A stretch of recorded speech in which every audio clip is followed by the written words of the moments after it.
Hello, Madison. It's Brianne Pitts, and I wanted to share with you the emerging concepts and finalized units for Washington, D.C. schools. After our last conversation, I walked away with the feeling that even though you said seeds and build on what the fellows gave you, that you were kind of disappointed by the lack of inquiry and connectedness amongst the standards. So I spent a great deal of time over the last month reworking all of the kindergarten standards and concepts to be more unified in a unit design. And I have a couple of proposed overarching unit frames that I think might be helpful in seeing the connections between the seeds that I'm leaving you with today. So this first video, I want to record a quick recap of where we were and where we are now, as well as at least my hope for how you might be able to integrate multiple concepts together into a shared unit design for each grade level. So I'm going to share my screen and I will talk through some of these different recaps. So our initial meetings, we talked about reviewing all of the standards, making sure that they make sense and linking to what the fellows had worked with to better organize a sense of flow. My first wave submissions came in October and November with initial revisions looking at grade K, concept 2, but I spent like 2 months working on that one concept and developing an interactive, basically, unit around Milo's museum and local museums, and learning about our history through different artifacts. So you said that's awesome, but too much content, can't afford it. Give us seeds. So build on what the fellows have, best opportunity plans, more inquiry. So next wave, I shared the grades 1, 2, and K mapping units. You asked me to reduce the number of resources, so I built an additional folder full of mapping materials. And you mentioned when we last talked, having a more integrative community building activity, especially for kindergarten. So in this third and fourth wave, I've been working on the units, developing outline documents for students to use and teachers to use for more materials. And after you and I connected when you got back in March, I shared the progress, and this is where I sort of sensed that you were not the most pleased with what I had shared. So here's my revisions.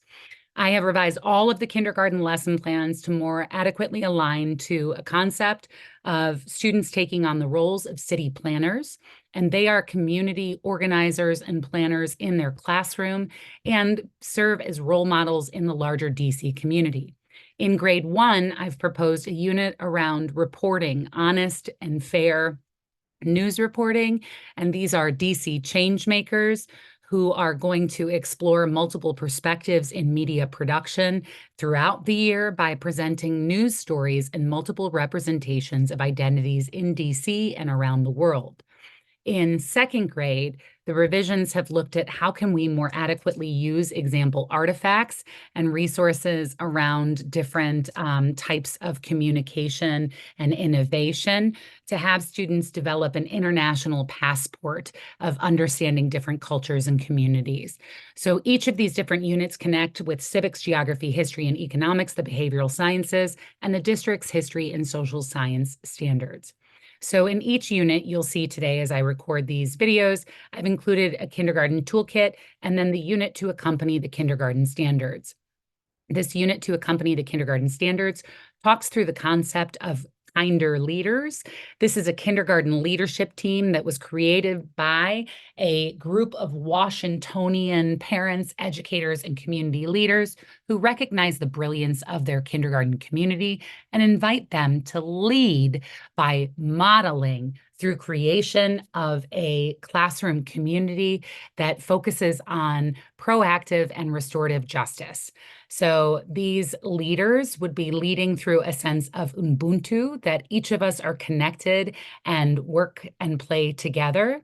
The kindergarten leaders would be charged with making their community work for the people who live, work, and play within it, embodying the jobs and responsibilities that make their communities great, exploring fair and equitable practices while learning from the history in the community and recognizing the brilliance of DC as a place to live, work, and play together.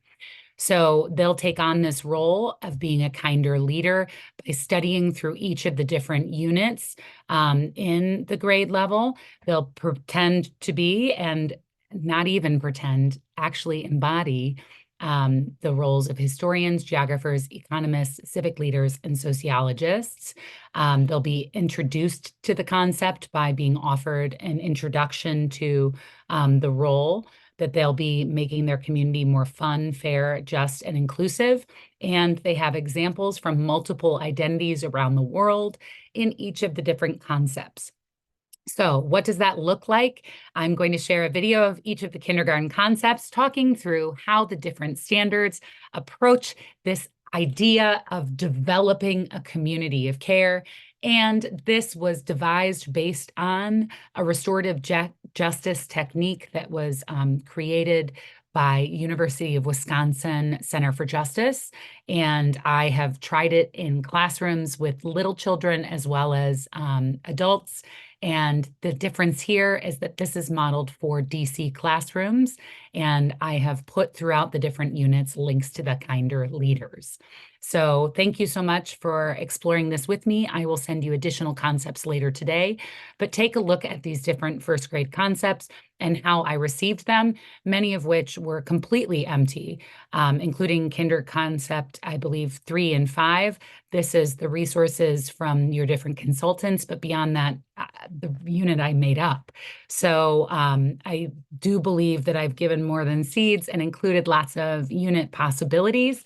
I also have mapped literally and figuratively, well, you can't see it because I blurred the background, but the connections between the different units, so that should we wish to continue together, you can draw on these different activities and ideas to connect all concepts into one overarching unit. Thank you so much for watching, and I'll see you for first grade and second grade later today. So where did we come from? Grade 1, concept 1, you can see there was a significant amount of content here.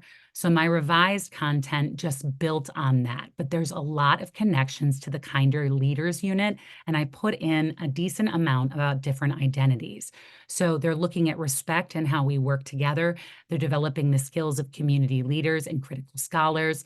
They're going to use the different ideas of global inquiry and civic pluralism, and they're going to build on the roles and responsibilities.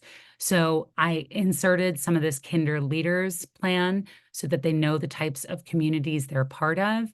They can brainstorm the different communities they're a part of, look at images, use sentence prompts to fix that up. They can explore where they live and where they play, or look out from my window and compare their community to students' communities around the world. This gets away from normalizing the local and immediate and exposing them to other resources and materials outside of their classroom. So how does our community membership help us feel safe and valued? We look at some different examples in the community. We also maybe build a classroom mantra, and we can use these lesson plans to help us develop that. We widen our scope of what different families and caregivers look like. We consider the definition of family from the Human Rights Campaign, which comes back in concept 3 and 5. We can look at different books of families, including some that have been banned in other places, like Todd Parr's Book of Families. And we can look at the differences and similarities in our different families. This Arabic quilt and immigrant story is about a kindergartner who comes and has a different language. Lunch from Home was recommended by one of your other fellows or prior consultants, and it's about food stories. I've also included some links about food stories in later explorations, which will help to spiral to our exploration of the world in grade 2. So cultural and social factors in families, looking at how we can create self-portraits, how we can identify different things on the internal and external. So what is seen and unseen about our identities? What makes us the same and different? How is that connected to our families? How can we drive these discussions considering our classroom as a community that we can form with respect and a decision towards fairness and equality, as well as equity? And not equality, equity. but that students would need to have those definitions and opportunities in tow. So I tried to really give teachers the background that Katie Solwell and your other consultants described as being inclusive, multi-generational, representative of the local community. So these kinder leaders are going to be looking to the adults in their community to explore differences. Here in this standard, as they're looking at historical and present day individuals who made the community more just and fair, we lead into fairness and inclusiveness with able-bodiedness and differences in how we work, live, and play. This builds on the cultural components later, but also the seen and unseen challenges that many of our students may or may not have. We look at the compelling compass. These are some of your OSSE resources that I've embedded in here. We move together, so front-loading the different ways that different bodied individuals can interact, and also deafness here in a multiple ASL translation of how people play. It's also created by a CODA individual, so from the community, but looking at physical differences, speech differences, language differences, body differences, the smallest girl in the smallest grade, also from Solwell. So these are really rich resources that I hope your community members can pull from. So while it's a lot, I tried to make it worthwhile. These build then, how have individuals with different abilities, looking at Justina Miles, the woman who did the sign language for the Super Bowl, who's a young Black, deaf American woman who is incredibly vivacious, got on a bunch of different media platforms and spoke about her identity, the multiple ways that she'd been marginalized, and how she wanted to be a positive representation for others. We also look at Jennifer Keelan, who, while the critique from social justice books is that she alone is not the movement, I think that her conversations about the other people in the movement and the other links here to what the ADA is and how that was led in your community in DC could be a really phenomenal connection to the local community and to seeing students as being able to be justice oriented. So here's Jennifer Keelan in discussion in this YouTube. And then I have examples of how family members have changed perspective, looking at the modified international symbol of access and how people move. So modernizing handicap parking signs and cutting down on the perception that people who have different abilities live a stationary life.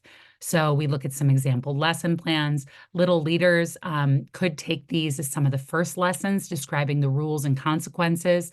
There's some examples from Katie Solwell and Noreen Rodriguez's anti-oppressive social studies in here that I embedded.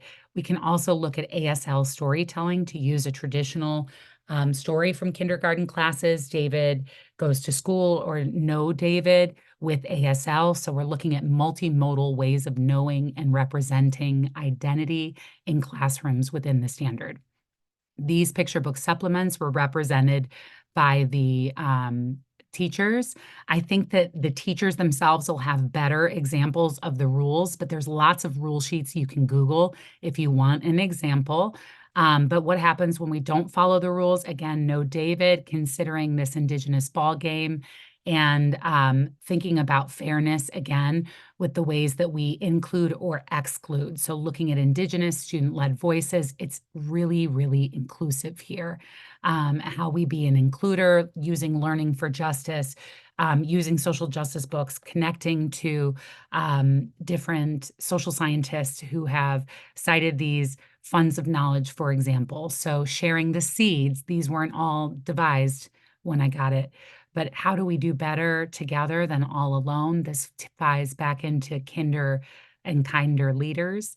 The skills for respectful conversations. I put in productive talk protocols here that include questions and the literature that help develop social studies questioning what respect means to our students and how we can use visuals. Here is the discussion protocol that comes from my former classroom practice, but from many literacy scholars talking about productive classroom talk, dialogue. It's in the spirit of Frary. It's a productive classroom conversation. So this is an example of introducing the talk protocol to a first grade classroom of look, listen, and respond. There's then an observation of a classroom in student-led conversation through interactive read aloud with example slides for productive talk and students' time to think, sentence prompts, and different examples there. So that's Unit 1. First grade concept 2 looked like this when you first gave it to me. It was the feedback one that you had shared. You and I went through this one already together, but the unit connects through concept 2, through the lesson plan and unit outline. This Milo's Museum would fit right with kinder leaders that were able to use the artifacts in our community and in our history to help other people understand our community, our identities, and so much more, chronological order, etc. So lots of lesson pieces in here, analyzing artifacts from the different museums, primary sources, and observe, reflecting, and wonder. This comes from both the Library of Congress and modified sources from, let me see here, something education. So they're all linked with citations, including SHEG historical context questions. I feel really confident about these communication symbols as being artifacts that students are going to build on in grade 2. So I'm super excited about that, but the telephone being fairly accessible, a significant change. This also is going to lead to Unit 3, where they're looking at representation, how the artifacts in the community make sense over time. When you talked about somebody who could see those big connections, I actually jotted out what Kinder Leaders looks like and how all the leaders and units connect. You can't see it, but it's a unit map of all the different connections between 3, 5, 1, exploring what we map in our community, the artifacts that we find, where we find them in our community from DC. So now I feel like I'm rambling, but I'm really excited about how these different units now talk back and forth to one another. And we're going to be looking at the March on Washington and all sorts of different representations in later units. So then we get into concept 3, who I am. Here are some of your Asian American historical resources that were shared by your prior consultants. And then this standard was missing completely. So I completely wrote this standard.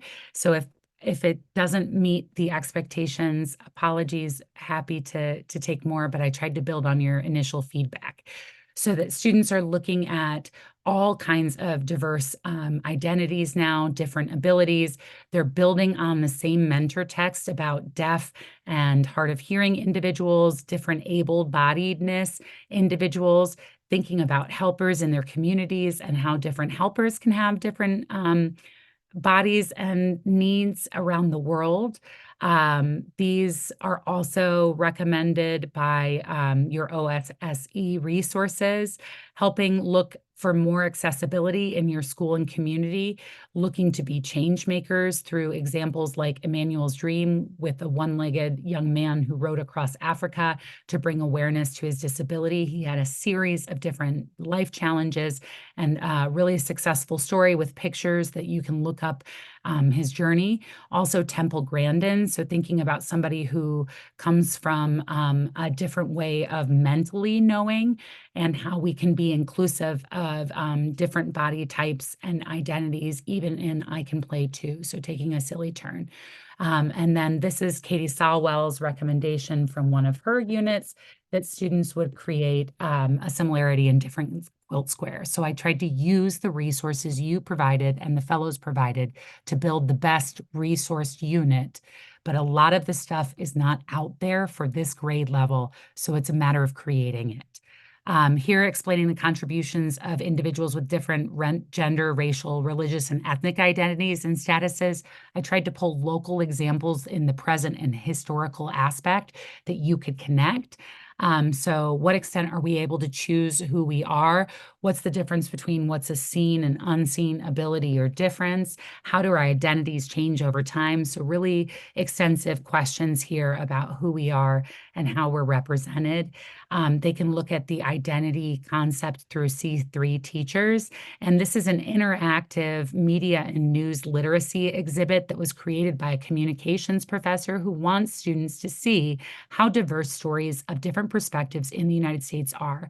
These are all different individuals who are commenting on videos of their identity being represented in popular media. So this is an example for teachers that you might want to play an example of Daniel Tiger and something that he did, and then ask students, how does this represent you, or how doesn't? I believe that Daniel Tiger is an example in Michael's video here. And there's a couple of different ones that teachers could learn through. So this is, sorry, Keith, I'm recording. Um, so, uh, oh, Sorry, I bothered you. no, you're okay. Alexa, hang up. Shoot. Cut. So coming back, looking at how media assigns our collective identities, this would be great. Our first graders who are going to be reportive change makers could connect to this unit and interview different kindergartners about their diverse identities in the future. We can look at LGBTQ identities here. We can look at examples of how women's perspectives have changed with Mary Edwards Walker and what she wanted to wear. These are from your other consultants, Ruth Bader Ginsburg, so local justice. And then how did two different African-American men expand the narratives of their communities? The examples I've given here are Russ Green, who runs a consulting firm and an impact group to help support women and children in the local area. He also promotes golf for young men of color and especially Black men. He's also a comedian and has a strong commitment to his family. So this could potentially be a strong counter narrative. And then we could look at Carter D. Woodson and how he also had a strong counter narrative in terms of how he was educating individuals when schools were not very just or fair. So looking at these contributions and then identifying times that people used power unfairly, looking at power and how representation and inclusion in the classroom is in there, looking at disability justice as well as language justice, again, building on the prior standards, looking at how we can play and share justly, looking at Gallaudet University and its connection to local Asian American history through the deaf Asian American experience represented on a local mural, looking at FAIR, using our six senses, and more on fairness here. Then we explore different murals from communities around large cities, including Washington, D.C., to look at how different communities and cultures play, communicate, live, and learn, and explain how individuals can be different but have all kinds of human rights. So that is that standard. And then in concept 4, where I live, again, this standard was completely blank, so I built it from the ground up. And in this concept, the geography standard, it's pretty cut and dry, but again, can be replaced with the standards that we talked about for students building in the classroom. And finally, kindergarten concept 5 had some of the standards filled out, mostly here, the scarcity in the classroom and world and how we use products in our daily lives. And so in this standard, rather than just normalizing capitalism, students can take on the different roles of leaders in the community, the different jobs and diverse experiences through the tools, outfits, and explorations of different goods and services around the world. I tried to make it as internationally possible as humanly possible. You said you didn't like these standards about wants versus needs because they were pretty capitalistic and really basic. So Katie Salwell recommended using these Maslow's hierarchy of needs so that students are not just looking at wants and needs as being physical, but also physiological and psychological. and that students are helping to self-actualize these needs and explore multiple concepts here. So while they can look at traditional wants and needs, like I want a bike, you'd mentioned this text, a bike like Sergio's, but it is not recommended because it actually can degrade poverty. So while these books are good examples, even they have some challenges. So instead, I shared a unit with some images on wants and needs that students can evaluate, as well as some simple sorts. But then we gave some space needs simulations from kindergarten units that Katie Solwell had developed. And I tried to outline how these were connected to kinder leaders and how these can be connected to the human rights aspect, as well as how this connects back all the way to kindergarten concept 1. So kindergarten concepts 1, 3, and 5 are really connected to the kindergarten leaders concept, and that's mostly the overview for kinder leaders or kinder leaders and all of the different finalized units for kindergarten OSSE, Washington, D.C. I'm sorry this was a long recording. I'll try to be briefer in my upcoming ones, but I wanted you to hear from me the rationale for why I included these resources and how I have reworked the units since our last conversation. Thanks so much, and I'll see you soon with another grade level.